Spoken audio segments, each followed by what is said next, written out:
Bharatiya Janata party के अध्यक्ष doctor Laxmikant जी Vajpayee, Congress, Samajwadi party और बहुजन समाज पार्टी ने, इनकी सरकारों ने जो पूरे हिंदुस्तान में जो एक निराशा का माहौल पैदा किया है, उस निराशा के माहौल में हिंदुस्तान की जनता के विश्वास और भरोसा हमारे हिंदुस्तान के भावी प्रधानमंत्री आदरणीय नरेंद्र मोदी जी, हमारे उत्तर प्रदेश के, जिन्हें मैं बराबर अभूतपूर्व मुख्यमंत्री कहता हूं, ऐसे आदरणीय कल्याण सिंह जी, वरिष्ठ नेता आदरणीय कल्लाद जी मिश्र, आदरणीय टंडन जी, आदरणीय ओम प्रकाश जी, और साथ ही गोरक्ष पीठाधीश्वर, जिनका भाषण आप अभी सुन रहे थे आप। और मैं जानता हूं कि जब वह बोलते हैं तो उत्तर प्रदेश का हर व्यक्ति उन्हें बहुत ही गंभीरतापूर्वक सुनता है। ऐसे हमारे सांसद गोरक्ष पीठाधीश्वर श्री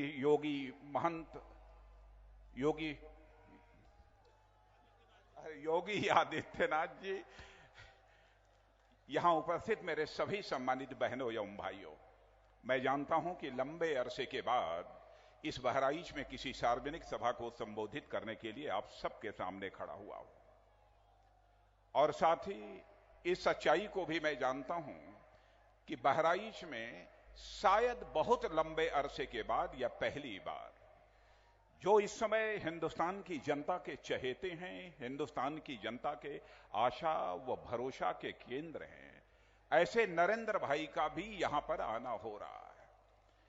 और आप सब लोगों ने तालियों की गड़गड़ाहट से हम लोगों का स्वागत किया है, अभिनंदन किया है। लेकिन मैं जानता हूं भारत की परंपरा है और शिष्टाचार का तकाजा भी है कि स्वागत, अभिनंदन अथवा सलाम दुआ का कार्यक्रम कभी एक तरफा नहीं होना चाहिए। इसलिए मैं भी अपनी तरफ से शीश झुकाकर आप सभी बहनों भाइयों का हार्दिक अभिनंदन करता हूं, आप सभी का स्वागत करता हूं। बहनों भाइयों, प्राचीन काल से ही इस बहराइच की महत्ता को इतिहासकारों ने पहचाना है, और हम सभी जानते हैं कि इस बहराइच का सांस्कृतिक दृष्टि से भी क्या महत्व है। मैं कह सकता हूं कि प्राचीन काल से ही यह बहराइच एक सांस्कृतिक धरोहर को सजोए हुए है। कहा जाता है कि इस बहराइच में, जहां पर ब्रह्मा जी भी आए थे और ऋषियों की तपस्या के लिए जो वन, यहां पर जंगल जो दिखाई देते हैं, उसकी स्थापना यदि किसी ने की है तो ब्रह्मा जी ने की है। इस बहराइच के बारे में यह भी कहा जाता है कि यहां पर महर्षि वाल्मीकि, जिन्होंने की रामायण की रचना की, उन्होंने भी भ्रमण किया है। इतना ही नहीं, 1857 का जो प्रथम स्वतंत्रता संग्राम का युद्ध हुआ था, तो इसी बहराइच की धरती से ही कई बड़ी बड़ी हस्तियों ने, कई राजा महाराजाओं ने इकट्ठे होकर जंग किया था अंग्रेजों के साथ। और एक राजा वीरभद्र सिंह हुआ करते थे, जिन्होंने कि अंतिम श्वास तक अंग्रेजों से लड़ाई लड़ी थी और अंग्रेजों के दांत खट्टे कर दिए थे। एक ऐसा गौरवशाली इतिहास इस बहराइच का है। ऐसे स्थान पर आज यहां पर एक यह रैली हो रही है। लेकिन नरेंद्र भाई, चूंकि मैं यहां का मुख्यमंत्री भी रह चुका हूं और मैं जानता हूं इस सच्चाई को कि यह बहराइच का इतना सांस्कृतिक दृष्टि से महत्व होने के बावजूद यहां पर इसके विकास के लिए अथवा इसके आसपास के जो भी हमारे जनपद हैं, उन जनपदों के विकास के लिए जो होना चाहिए था वह आज तक नहीं हो पाया।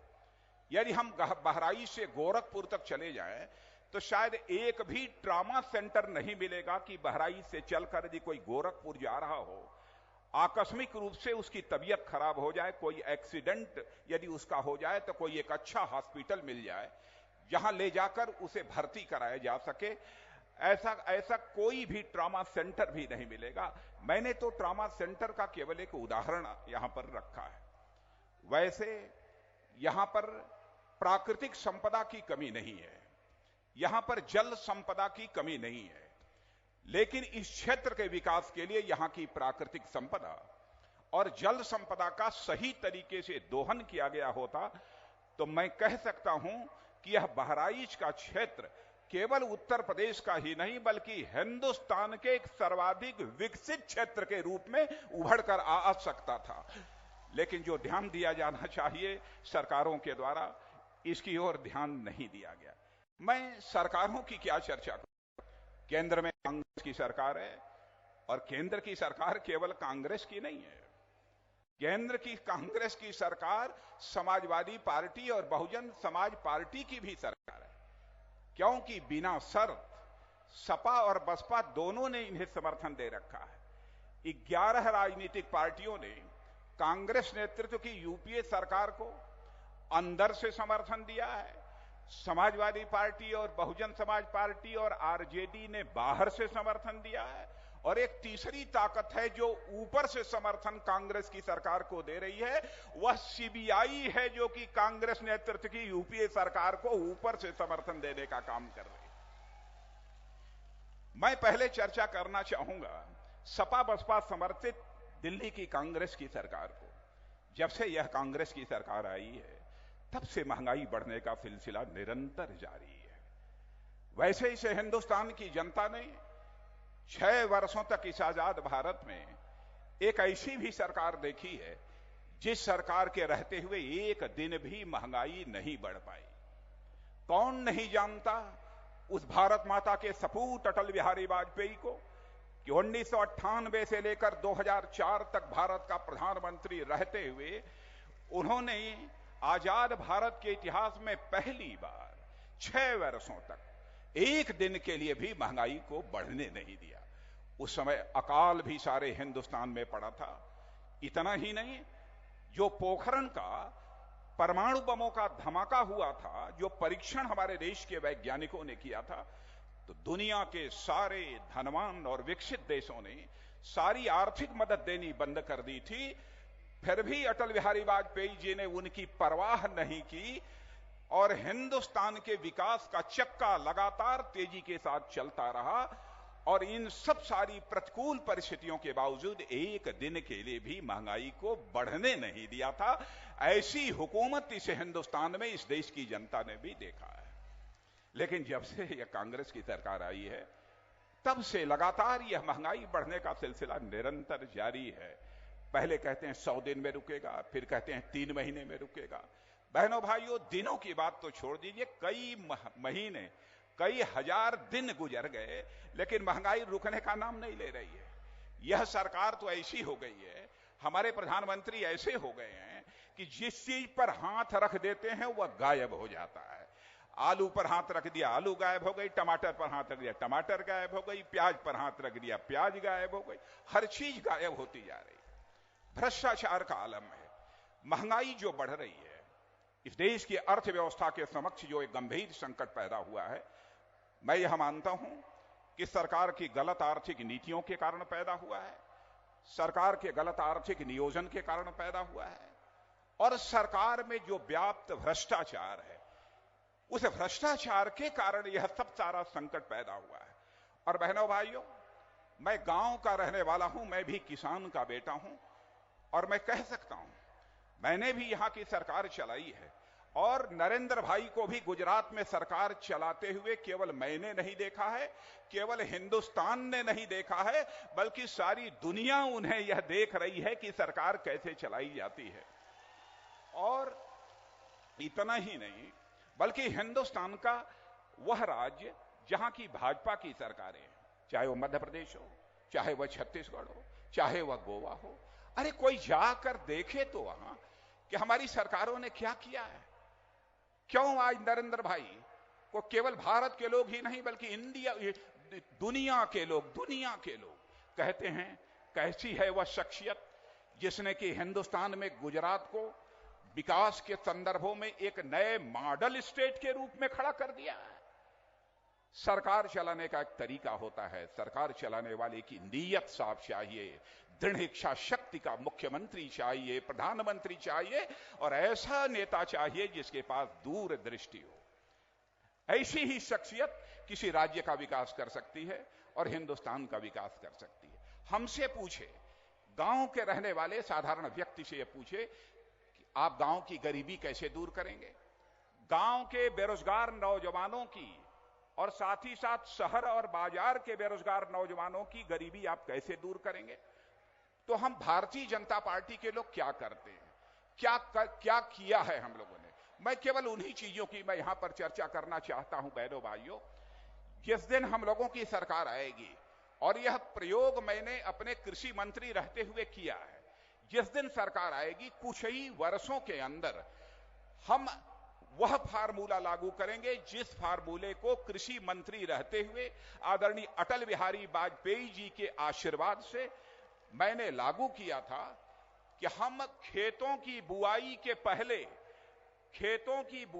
पहले हमारी सरकार आपके खेत की आमदनी तय कर देगी और खेत की बुआई के बाद उसमें पानी डालने के बाद यदि उतनी फसल नहीं होती है तो उसके लिए हमारा किसान जिम्मेदार नहीं होगा, बल्कि उसकी भरपाई बीमा कंपनी के द्वारा की जाएगी या सरकार के द्वारा की जाएगी। दूसरी बात, हम इस सच्चाई को भी जानते हैं, किसान केवल खेती के आमदनी के जरिए अपनी सारी आवश्यकताओं को पूरा नहीं कर सकता, उसकी गरीबी दूर नहीं की जा सकती। इसलिए भारतीय जनता पार्टी की सरकार यदि बनेगी तो हम साल 2 साल के अंदर, नरेंद्र भाई कोई बहुत बड़ा करिश्मा कर देंगे, वह साल 2 साल के अंदर नहीं, लेकिन मैं दावे के साथ कहता हूं 10 से लेकर 12 वर्ष 14 वर्ष तक यदि भारतीय जनता पार्टी की सरकार नरेंद्र भाई को यदि केंद्र में चलाने का अवसर मिल गया तो शायद हिंदुस्तान का मां की कोख से पैदा हुआ एक भी जवान शेष नहीं बचेगा जो काम करने की योग्यता रखता है, क्षमता रखता है, प्रतिभा रखता है, उसके हाथों को रोजगार करने का अवसर न मिल जाए, ऐसा एक भी नौजवान शेष नहीं बचेगा। यह बातें मैं जानबूझकर आप लोगों के सामने यह रख रहा हूं। मैं जानता हूं कि हिंदुस्तान की प्रमुख रूप से 2 बड़ी समस्याएं हैं, एक समस्या गरीबी और दूसरी समस्या बेरोजगारी। आज हमारे प्रधानमंत्री की हालत क्या हो गई है। हमारे प्रधानमंत्री जी कहते हैं भाई हमारे पास पैसा नहीं है, विदेशों के सामने हाथ फैलाते हैं। बहनों भाइयों, क्या हम विदेशों, फिर से भारत को यह सरकार विदेशियों का गुलाम बनाना चाहती है? भारत में जनशक्ति की कमी नहीं है, श्रम शक्ति की कमी नहीं है। आवश्यकता है कि इसका ठीक तरीके से नियोजन होना चाहिए। इस देश का उत्पादन बढ़ाया जा सकता है, उस देश का ऐसा विकास किया जा सकता है कि 10 वर्षों के अंदर हमारा भारत यह दुनिया का सबसे धनवान देश बन सकता है। यह हैसियत, यह कुवत, यह ताकत यह भारत के अंदर है। लेकिन दिनों दिन स्थिति नाजुक होती जा रही है। कांग्रेस के लोग, क्षमा कीजिएगा यदि हमारे कांग्रेस के मित्र कहीं बात सुन रहे हो, आपके लिए भी यह चुनौती है। या कांग्रेस में यदि देश के इतिहास की चर्चा होती है तो केवल एक परिवार के इतिहास को ही वह भारत का इतिहास मानते हैं। वहां पर दूसरे परिवार के किसी नेता का कोई नाम लेना यह किसी को मंजूर नहीं है। सरदार वल्लभ भाई पटेल का नाम लिया जाता है तब भी कांग्रेस के उन नेताओं की त्योरी चढ़ जाती है।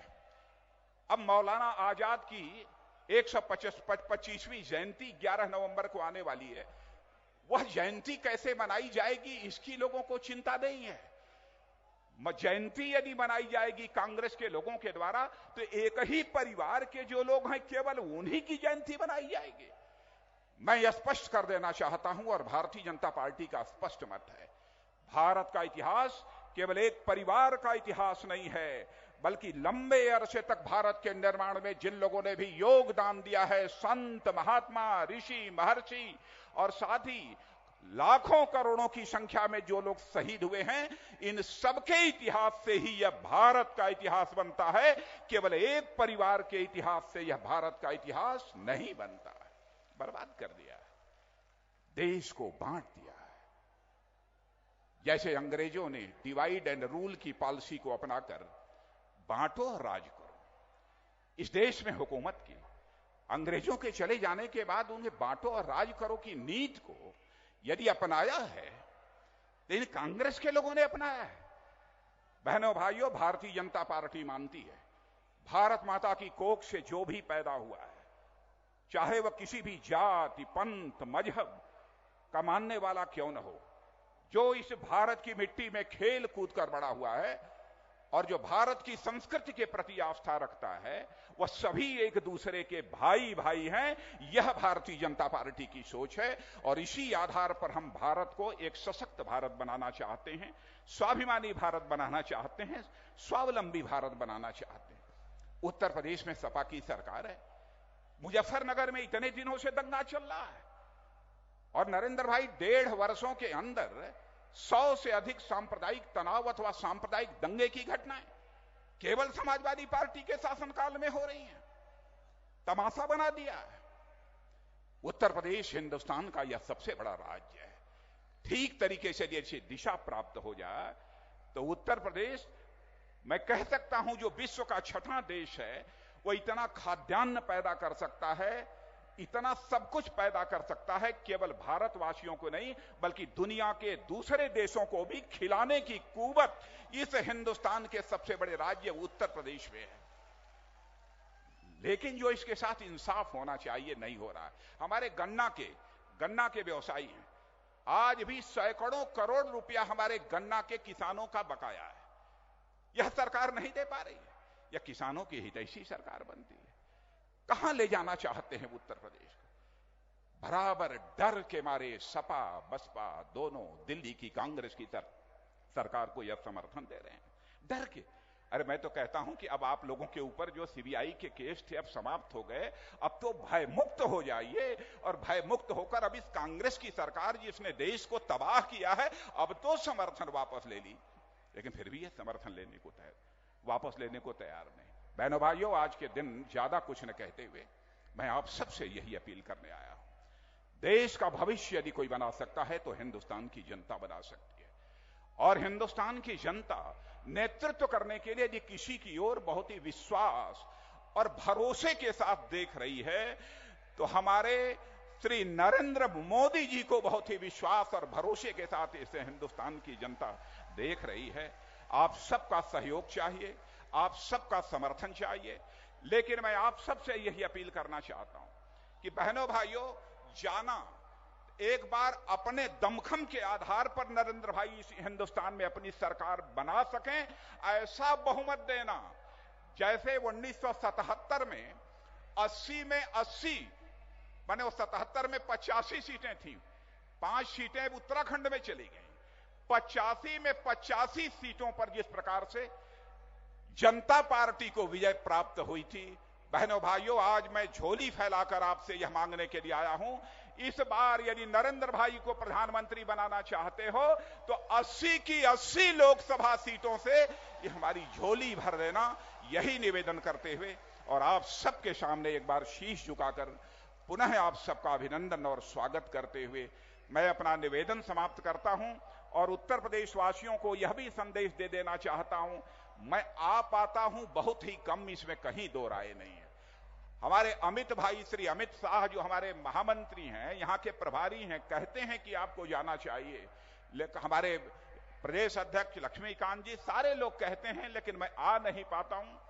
लेकिन इतना आपको विश्वास दिलाता हूं कि बहनों भाइयों, जहां रहूंगा, जिस रूप में रहूंगा, आपका ही रहूंगा, आपसे कभी अलग नहीं हो सकता। यह भरोसा और विश्वास आप सबको दिलाते हुए अपना निवेदन समाप्त करता हूं।